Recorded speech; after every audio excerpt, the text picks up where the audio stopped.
जय हिंद साथियों। मैं कमांडो ब्रजेश कुमार आज अपने भारत तथा बिहार के सभी पूर्व सैनिकों को यह बताना चाहता हूँ कि हम लोग जाने अनजाने में प्रशासनिक अमले से प्रताड़ित होते हैं। कुछ गलतियां हमारे पूर्व सैनिकों की होती हैं और कुछ निर्दोष होते हुए भी हम लोग प्रताड़ित होते हैं। शायद हम पूर्व सैनिकों को और सैनिकों को यह नहीं पता है कि भारत के संविधान में और डिफेंस के कानून में यह नियम है कि सैनिक अगर कोई भी गलती करता है तो उसको कॉलर पकड़ करके या उसको हथकड़ी पहना करके पुलिस वाले अरेस्ट नहीं कर सकते हैं, बशर्ते दो गलती जो सबसे बड़ी है, एक मर्डर और दूसरा रेप। इसमें इन दो चार्जेस में प्रशासन जो है, पुलिस जो है, वह हथकड़ी लगा सकती है। लेकिन इसके अलावा कोई भी अन्य कृत्य के लिए प्रशासन किसी भी सैनिक को हथकड़ी नहीं लगा सकती है। लेकिन प्रायः देखा जाता है, ऐसे कई एक मामले मैंने देखा है और मैंने उसमें खुद से संज्ञान भी लिया है कि पुलिस जो है हथकड़ी लगाने की बात छोड़िए, कॉलर पकड़ता है।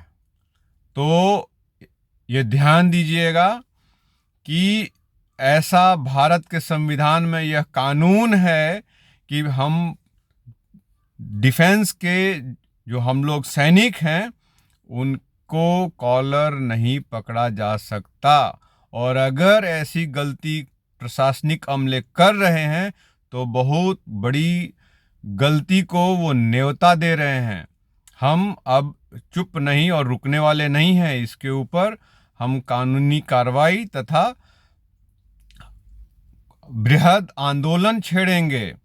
और मैं अपने बिहार के सभी पूर्व सैनिकों को यह कहना चाहता हूं कि आप लोग जो हैं यह क्यों भुगत रहे हैं। कारण यह है कि हम लोग आज तक आपस में एकजुट नहीं हैं। हमें एकजुट होना होगा। हम लोग बटे हुए हैं।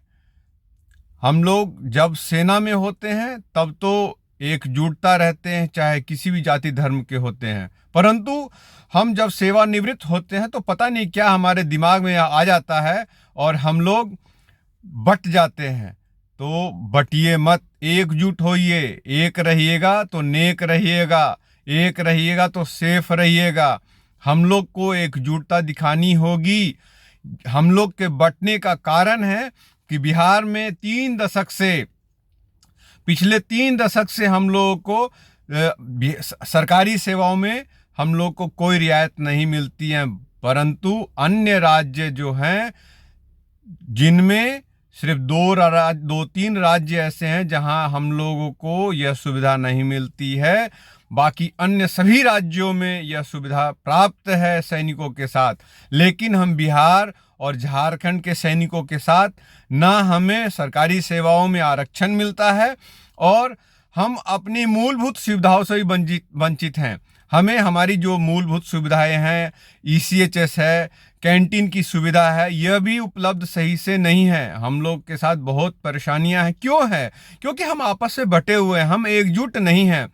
मैं बारंबार अपने पूर्व सैनिकों को कहता हूं कि ठीक है, मनभेद हो सकता है, लेकिन आपस में एकजुट रहिए। जब तक एकजुट नहीं रहिएगा कोई फायदा नहीं होने वाला। आज थोड़ी सी एकजुटता, हम पूर्ण रूप से नहीं कहेंगे, थोड़ा ही एकजुटता हम लोगों ने दिखाया तो 112 का 4,500 के लमसम वेतन की वृद्धि हुई। 25,000 वेतन था जो आज के डेट में 30,000 वेतन हो गया है। तो ऐसे कभी भी अगर हम लोग पूर्व सैनिक एकजुटता दिखाएंगे तो एक समय ऐसा आएगा कि हमारी बातों को सुना जाएगा, सरकार हमारी बातों को सुनेगी, लेकिन इसके लिए हमें एकजुटता दिखानी होगी। और हम जो घरों में बैठे रहते हैं, हम घर से बाहर निकलना नहीं चाहते हैं, हम लोगों को यह आदत हो गया कि घर बैठे बैठे सारी सुविधाएं चाहिए। हम लोग अपने जो संगठन के पदाधिकारी लोग हैं उनको यह प्रश्न उठाते हैं कि बिहार में क्या सुविधा मिल रही है, हम सैनिकों को क्या मिल रही है। कोई भी सुविधा प्राप्त करने के लिए या किसी चीज के लिए भी हमें, जब तक हम एकजुट होकर के और अपनी आवाज बुलंद नहीं करेंगे, हमें कुछ नहीं मिलने वाला। एक कहावत है कि जब तक बच्चा रोता नहीं, माँ भी उसे दूध नहीं पिलाती। तो अरे हम तो एक सैनिक हैं, हम लोग सभ्य सैनिक हैं, हम लोग अनुशासन के पालक हैं, और हम लोग भी अनुशासन पालन करके भी, अनुशासन में रहते हुए भी हम लोग अपनी मांगों को पूरा नहीं करवा रहे हैं। हम लोग घरों से नहीं निकलना चाहते हैं, हम लोग घर में कैद होकर के और सारी सुविधाएं हमें बिस्तर पे चाहिए होगा। तो ऐसा काम नहीं चलने वाला।